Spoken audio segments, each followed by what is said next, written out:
Hello everyone, today we're with Youth VAC Festival. Welcome to China. Thank you so much, thanks for having me. Yeah, so is this the first time you visit this city? The first time here, yes. So how was your day? It was very, very foggy. I didn't get a lot of sleep last night. I'm not going to be able to sleep much tonight, but I feel alive and happy. Yeah, I'm looking forward to your show. Thanks. Okay, so let's jump into the first question. Sure. So from your last China debut show last year to now performing in a big festival in China, more and more Chinese fans getting to know your music and they really love you. What would you like to say to all your Chinese fans in front of the camera? Thank you for being involved in my music and I feel very fortunate to be here and I can't wait to play for you all. Can't wait.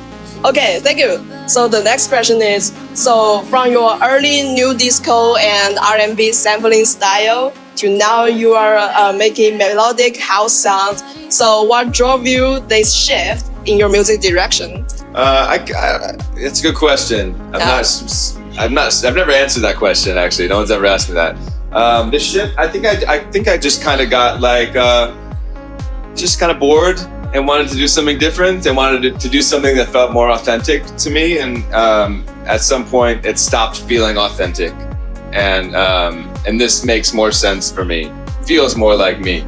That's awesome. So you always want to try something new, right? I think so. Yeah. I'm always trying to do something that kind of pushes my limits of what I can do creatively and something that satisfies me creatively. And when I sort of made that pivot, it was new and felt fresh and exciting for me. Yeah, I love that.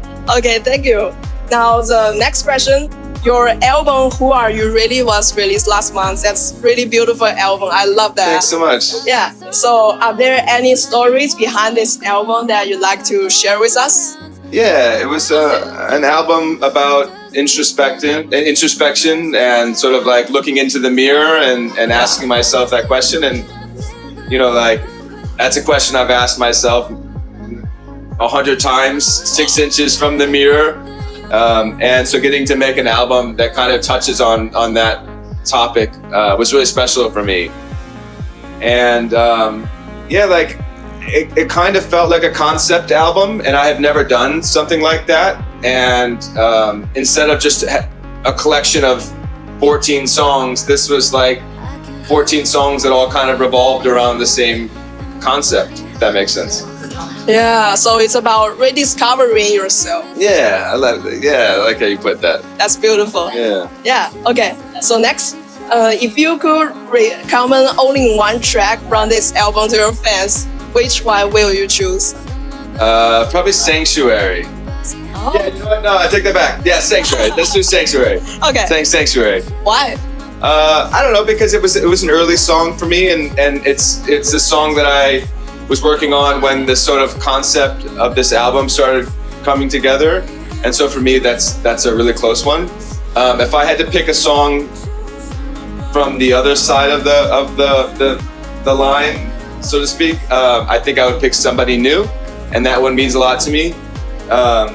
And that one, I think I would choose that one because it's not a traditional youth song. It doesn't follow some like structure of what people think I'm going to be putting out and what I'm going to be making. It's a little different, and yeah. Awesome. So are you going to play this song tonight?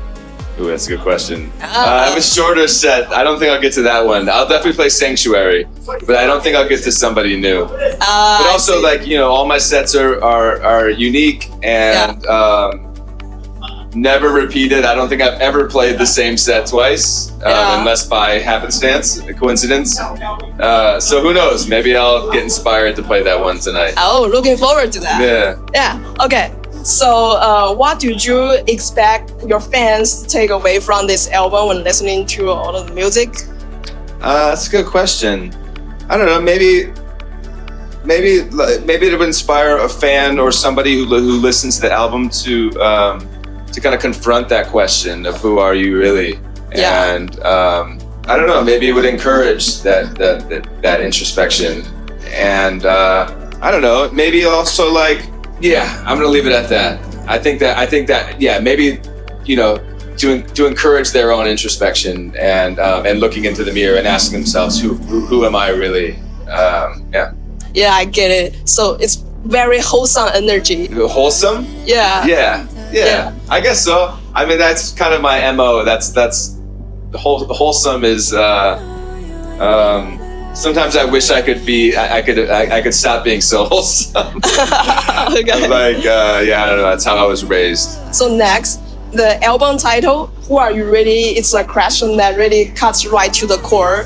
And you've come a long way from a kid who loves playing drums and to now you're a very famous producer connecting with people all over the world. So along this journey, did you ever go through a period where you genuinely question who you were?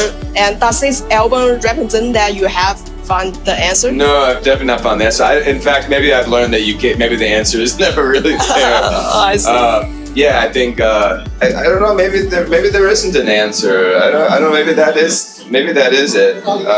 Yeah, I've been through so many different phases in my life, as we all have. Yeah. And have always kind of questioned that. I think, as we all have. And I think if anybody has the answer to that, if anyone can actually answer that, I would love to know how they got to that conclusion. Me too. Yeah. You too? Yeah. Thank you. Okay, so people always call you a very emotional DJ, you know that? And do you identify with that label? I guess so. Yeah, I do identify with that label.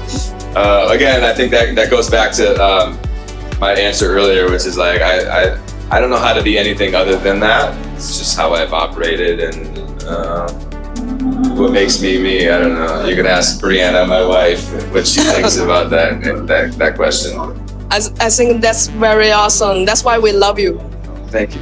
Thank you. The next question is, your fans affectionately call you the people's DJ, you know that?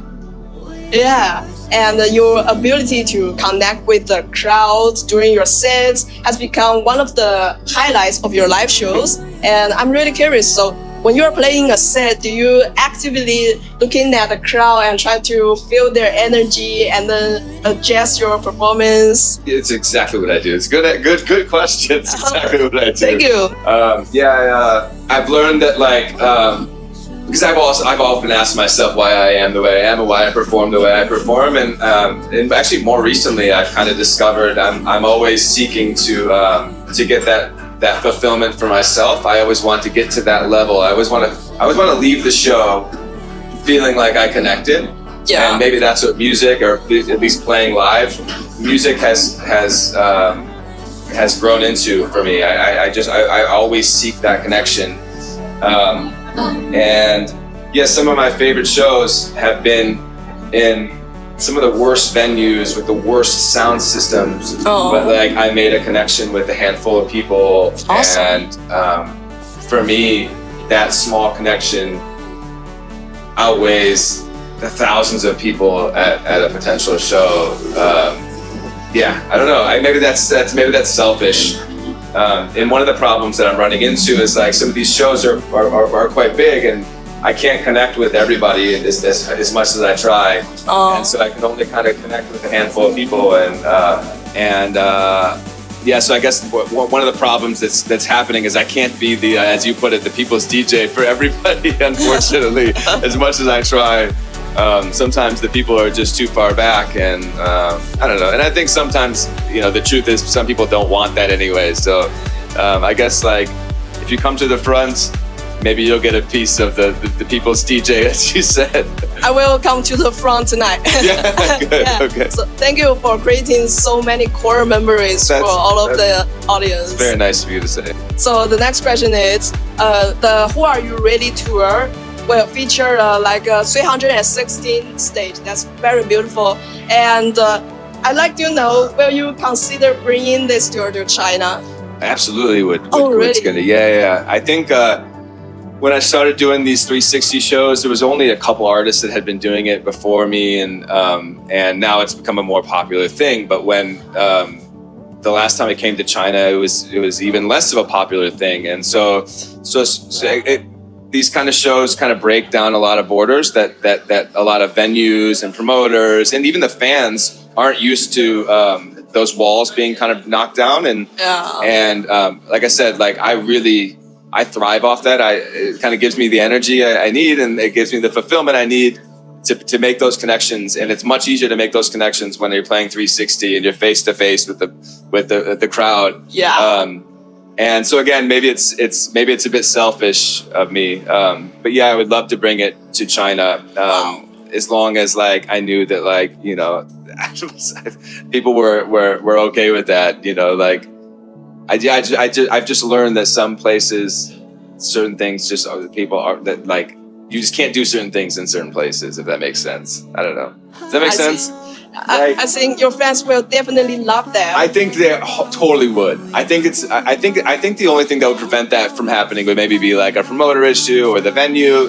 There can sometimes be a safety reason, and there's also safety about myself that I sometimes don't pay enough attention to. And but last time when I was here last year, I jumped onto the crowd a couple times and had some fun moments. And, awesome. So even if it's not 360, I still try to get out there and make a connection. I see. I really hope that I can see your tour in China one day. Oh, I do too. So that's for this interview. And what would you like to say to your fans? I have visited festival in front of camera. Thank you so much. I love being here. I love China. I look forward to continuing to grow here and see you guys more often. Yeah. Thank you. Thank you so much. Thank you so much.